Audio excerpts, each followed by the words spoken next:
Graça e paz, meu povo amado, meu povo querido, povo de Deus.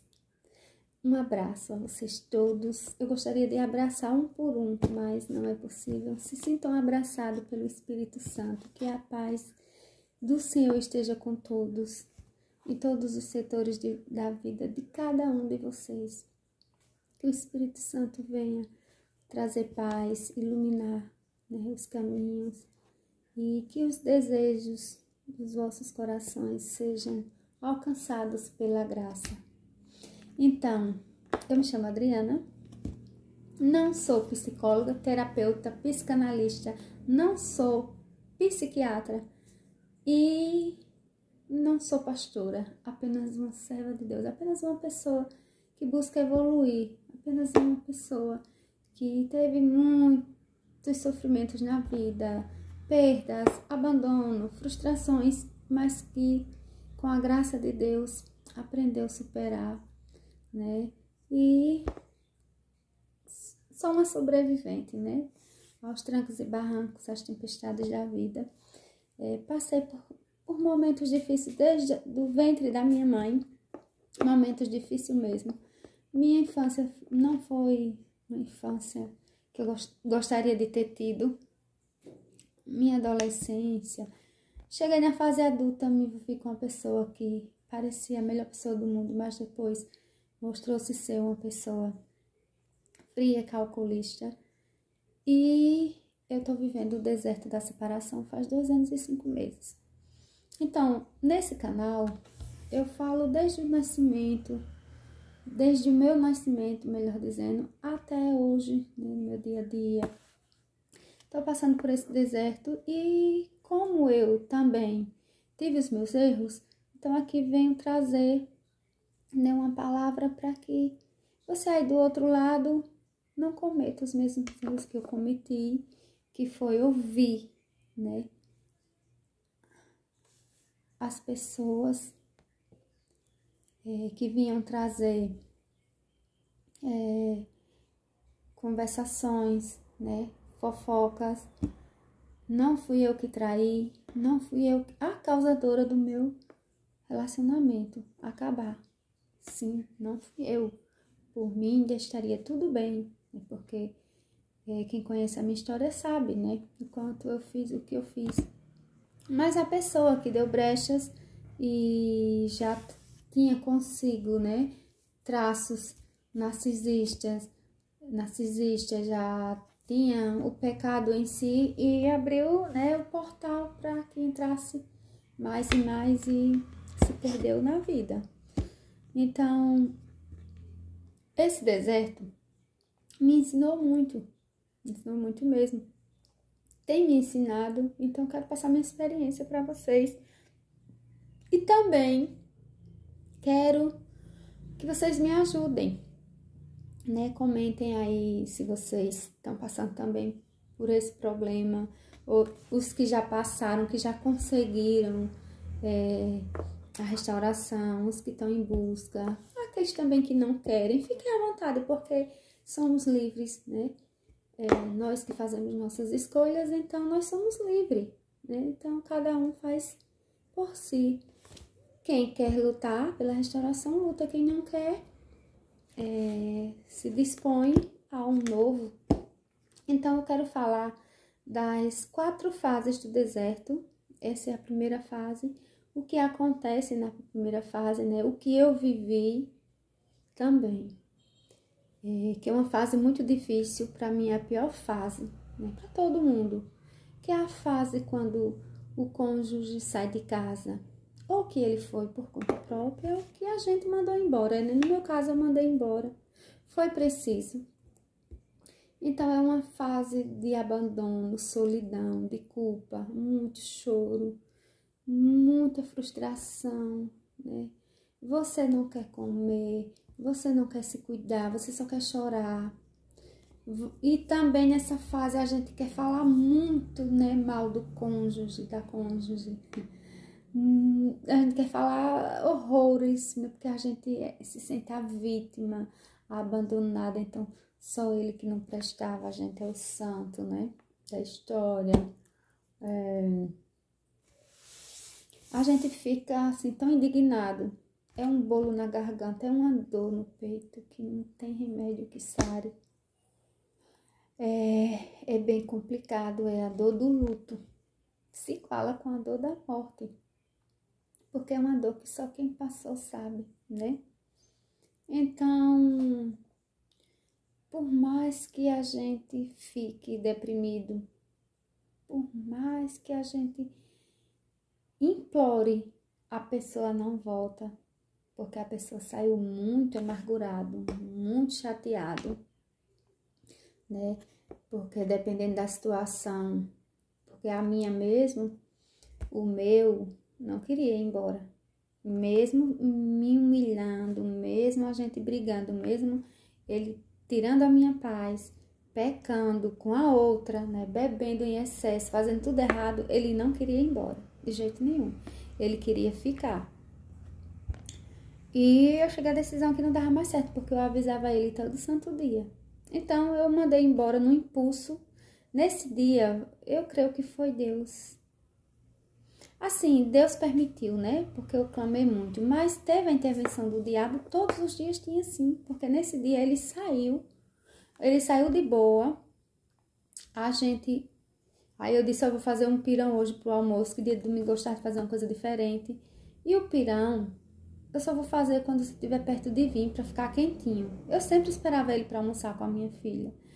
E deu 10 horas, deu 11, deu meio-dia, deu 1h30, foi quando ele chegou, 1h30.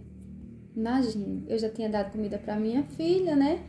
Porque não tinha condições de... Eu vi que ele não ia almoçar mais, aí 1h, assim, perto de 1h eu já fiz, a gente comeu. Quer dizer, ela comeu e eu não, porque eu estava angustiada desde as 10 e pouco, eu comecei a sentir. Porque eu tenho isso, né? O Espírito Santo começou a me incomodar, eu estava sentindo uma aflição, uma coisa ruim, como algo fosse acontecer naquele dia, um pressentimento muito ruim. E eu sabia que ele estava na casa dela, né? Eu sabia. E tanto é que no outro dia eu tive a confirmação. Então, quando ele chegou muito bêbado, chegou muito chateado. Ele já chegava me irritando, tipo, não suportava olhar pra mim. Chegava com piadinha. Aí a gente foi pra mesa comer, a lágrima descia e ele tentando derrubar a comida, xingando a comida, me xingando, a lágrima descia. Me xingou, começou do nada a cismar comigo, do nada, uma coisa nada a ver. Aí veio cochilar, que ele gostava de cochilar depois do almoço. E nisso a gente ia para a igreja de 5 horas, que era no tempo do Covid, né? Que o Covid, infelizmente, trouxe muitas separações, muitas perdas, todas as áreas da vida. E quando ele se deitou, ele deu uma cochilada. Nisso, era domingo de Páscoa, era 4 de abril de 2021. Foi 2021. Não foi nada, 2021. Foi que 2022 fez 1 ano e agora fez 2 anos, tá com 2 anos e 5 meses, foi. Aí minha mãe veio aqui em casa com a minha cunhada trazer um ovo de Páscoa pra minha filha. Ele fingiu muito bem, que tava tudo bem, só que a minha cunhada percebeu que eu tava no sofá, que eu tinha chorado. Ela nem demorou, foi logo embora. E a minha mãe fez uma pergunta a ele e ele se aborreceu comigo depois. Daí começou a briga, ele começou a me xingar. E eu simplesmente saí de mim. Eu surtei, eu peguei as roupas dele e disse, você vai embora agora da minha casa. Você vai embora agora. Eu não vou, aquela coisa toda. Eu sei que nisso eu disse que ia chamar a polícia. Quando ele viu que eu tava falando sério mesmo, ele disse, então me dê só... eu sei que você tá de cabeça quente, não sei o que, me dê só meus documentos e a minha roupa de trabalhar. E as coisas ficou tudo em cima da cama, né? Eu sei que ele pegou e botou lá no carro, né? Até na mala, assim, no banco de trás do carro. E eu levando as coisas e ele tirando. Aí, eu só sei que eu acabei que levei, ele não queria levar, eu peguei uns sapatos, umas coisas, joguei lá. Eu sei que ficou tudo aqui em casa, só foram umas poucas coisas que eu botei e pronto. Aí ele disse que eu ia morrer de fome, e me xingou, aquela coisa toda, e saiu cantando pneu. Ele tava muito bêbado ainda, que ele não tinha se recuperado ainda, tava sob efeito de remédio, que ele tinha tomado uns remédios porque ele estava no tratamento do alcoolismo. Enfim, não tava todo perturbado, né? Já vinha há dias, e sob efeito de magia, encantamento, macumba, a bexiga toda, né? Que não só essa pessoa fez, mas as outras também, né? Que ele se envolveu, eu sei lá quem estava fazendo. Eu só sei que o Espírito Santo tinha revelado já, né, de onde estava partindo tudo. Aí foi embora. Eu fui para a igreja normalmente, a ficha ainda não tinha caído, eu tava com muita raiva e tudo mais. Avisei para minha cunhada, avisei para a irmã dele. E eu pensava que ele ia para casa da mãe dele. Quem disse que ele foi para casa da mãe dele? Não, ele foi diretamente para casa da amante. Chegando lá, chegou com muita raiva, provavelmente falou. Ele não disse que eu coloquei ele de casa para fora, ele disse que foi ele que saiu, né? E ela, que já estava contando com isso, fazendo todo o impulsivo, mexendo com os pauzinhos, pegou a roupa dele, já foi guardando, né? Foi tratar ele muitíssimo bem, que para pegar ele, ela tratava muito bem, queria ser melhor que eu em tudo. E ele ficou lá. No dia seguinte, a ficha foi caindo, eu liguei para ele para saber onde ele estava, por curiosidade. E ele todo abusado, aquela coisa toda. Só sei que ele acabou me dizendo no final da tarde, eu não sei como foi, que ele estava lá. E que ela já tinha guardado a roupa dele. Que ele de fato estava arrependido, mas agora não sabia o que fazer porque ela já tinha guardado a roupa. Ela estava tão feliz, era o sonho dela. Quer dizer, ela era melhor que eu, né? Ele não se importou com os meus sentimentos e se importou com os dela, né? Não queria pegar as coisas de volta, já estava arrumado, mas ia deixar a raiva passar. Nisso, o pastor falou com ele, a mãe dele falou com ele, a irmã, enfim, aquela coisa que a gente faz, né, quando se arrepende. Todo mundo vai falar com a pessoa. Não, deixa a minha cabeça esfriar, eu preciso uma semana para esfriar. Nisso, ela aproveitou para ir fazendo tudo o que podia. Já foi comprando TV da grande para ele, já foi querendo saber o que ele comia, o que ele não comia, até um colchão na sala para ele assistir a TV, ela botou. Então ela foi fazendo o impossível impossível, o possível impossível. E eu sei que ele dizia para mim, besta, ela tá pensando que eu vou ficar aqui. Ela comprou até uma TV, tá para chegar, mas eu não vou ficar aqui. Eu vou para casa. E foi passando os dias e ele não vinha, passou 15, passou 30. Eu ainda pensava que com uns 30 dias ele ia vir, né? Mas não. Então, eu fiz de tudo. Eu tentei me aproximar por orientação do pastor, que eu estava em outra igreja. Tentei me aproximar, ter intimidade, para ver se... Até aí, tudo bem, ele estava, né... Não, eu antes disso, eu fiquei uns 15 dias sem falar com ele. Ele vinha buscar minha filha, que ele levava para a escola, eu não via ele. Aí eu tentei, assim, me arrumar para ficar bem. Quando ele me via, ele, oxe, como você tá bonita, para onde vai assim bonita? Então, aquela coisa, sabe? Aí eu tentei chamar a atenção. Eu só sei que eu queria morrer. Eu escrevi até cartas. Eu escrevi uma para deixar para minha filha, uma para ele, uma para minha cunhada, explicando que era para ela cuidar da minha filha. Eu fiquei desesperada, olha como o inimigo é. Mas Deus me salvou, né? Louvo a Deus por isso. Eu pedi pra minha filha falar com ele, a minha filha chorando pra ele vir pra casa, ele não veio. Então, o feitiço foi só aumentando a magia e ele só lá cada vez mais e mais confuso. Nisso, ele chorava, ele não comia, ele emagreceu. Até uns 3 meses. Veio um problema de saúde nele. Eu falava com ele à noite, enquanto ela dormia, eu falava com ele à noite. Ele fazia videochamada e tudo mais, a gente ficava conversando, ele dizia que me amava, chorava, pedia que eu orasse por ele, dizia que não gostava da comida dela, não sabia por que estava lá, mas estava. E assim foi. Aí nisso, com um mês também, eu arrumei um trabalho aqui perto de casa.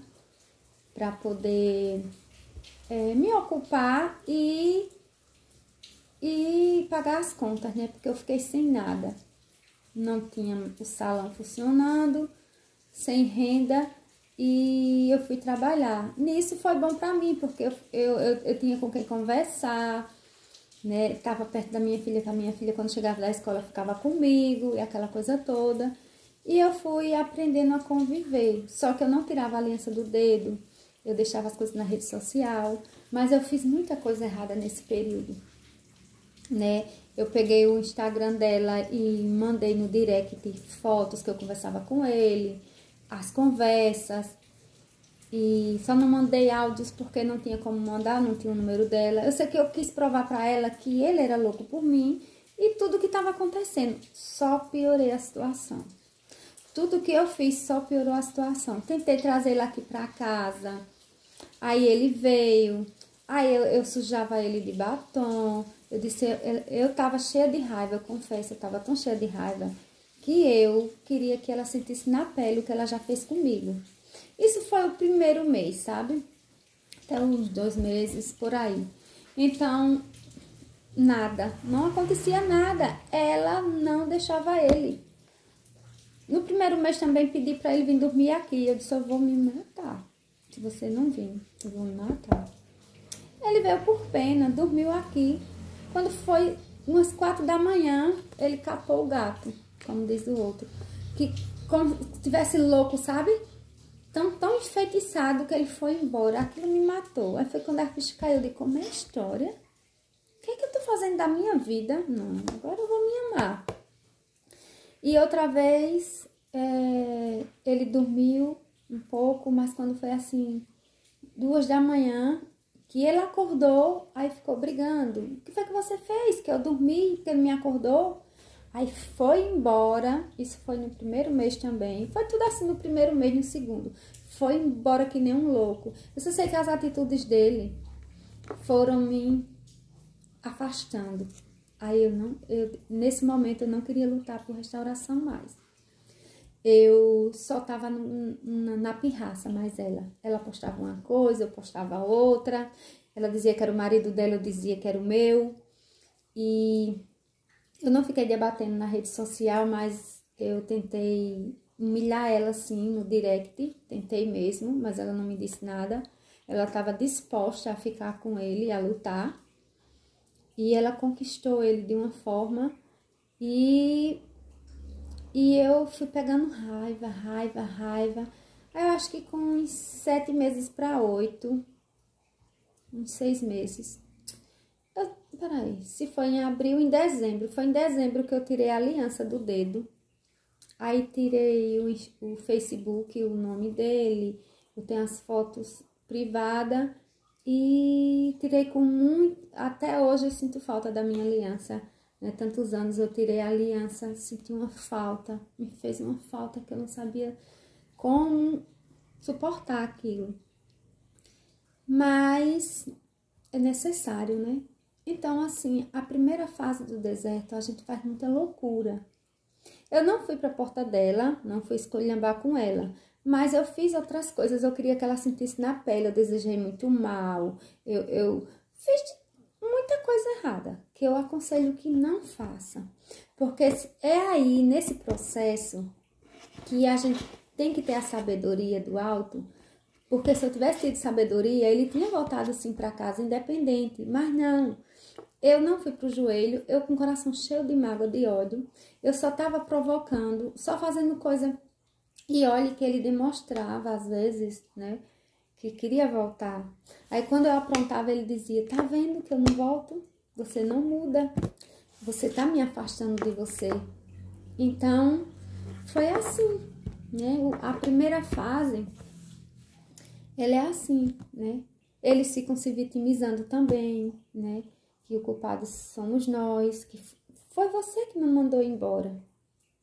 Eu sei que ele dizia no início, nas primeiras semanas, eu vou dar um jeito de sair daqui. Aí eu dizia, você não sai porque você não quer, porque ela trabalha os 3 horários, já que você não quer sair na frente dela, pega o que é seu e saia, você não tem a chave. Não, eu vou dar um jeito. Mas eu quero sair como eu entrei. Eu não entrei pela porta, ela não abriu. Só que era tudo desculpa. Ele viu que eu tava mal e eu vi também que ele ficava tentando fazer com que eu me acostumasse, que ele ia voltar. Mas eu tava percebendo que ele não ia voltar. Então, eu fui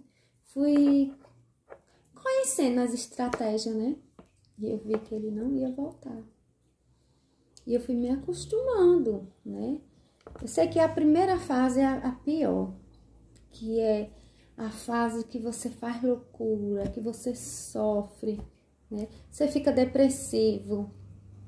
Tem gente que fica depressivo mesmo, tem gente que se mata. Tem gente que vai à loucura.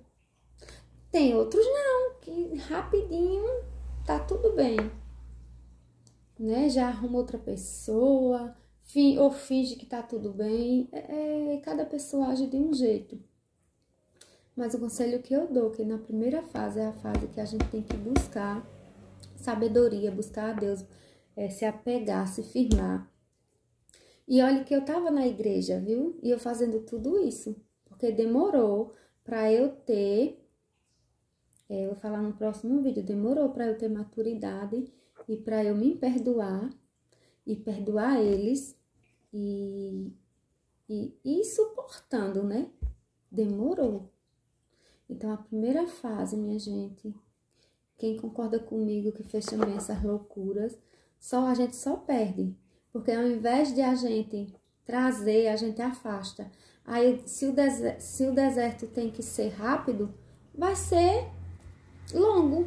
Aí é que vai ser longo o deserto. Porque esse não é um intuito de Deus quando nos leva para o deserto, né? Que se prolongue. Aí somos nós que vamos fazendo tudo errado, né? E a restauração demora, né? Se era para ser em 30 dias, em 3 meses, ou em 6, aí vai passando. Eu só sei que cada vez mais eu ia dizendo, tá difícil. Eu ainda pensava até 1 ano, até 6 meses, aí depois até 1 ano, aí depois 2, agora 2 e 5. E quando eu vi as outras pessoas falando sobre restauração, que foi de 1 ano e 4 meses, de 2 anos, eu dizia, meu Deus, quanto tempo! E eu já tô em 2 e 5 e ainda tô acho muito e acho pouco ao mesmo tempo. Eu nunca pensei que eu fosse chegar lá, né? Mas com as minhas atitudes, eu tô chegando. Só que hoje eu tô na fase do descanso, né? Mas eu quero falar cada fase pra vocês. E pra vocês não cometer os mesmos erros, porque a pessoa fica com muita raiva, você também pega raiva, mas só que isso não é de Deus, isso é uma coisa do mal, né? Que não quer que você se reconcilie, que você lute. Porque a gente tá magoado, aí o diabo se apodera disso. A outra pessoa que tá com seu cônjuge também tá lutando, né? Com as armas dela. E ela tá com ele, aí tá no controle, né? Aí complica. Então, é uma coisa que é só Deus mesmo. É muita oração, é muita entrega, é muita renúncia para que a gente consiga se estabilizar, superar. É só Deus. No próximo vídeo eu falo da segunda fase do deserto.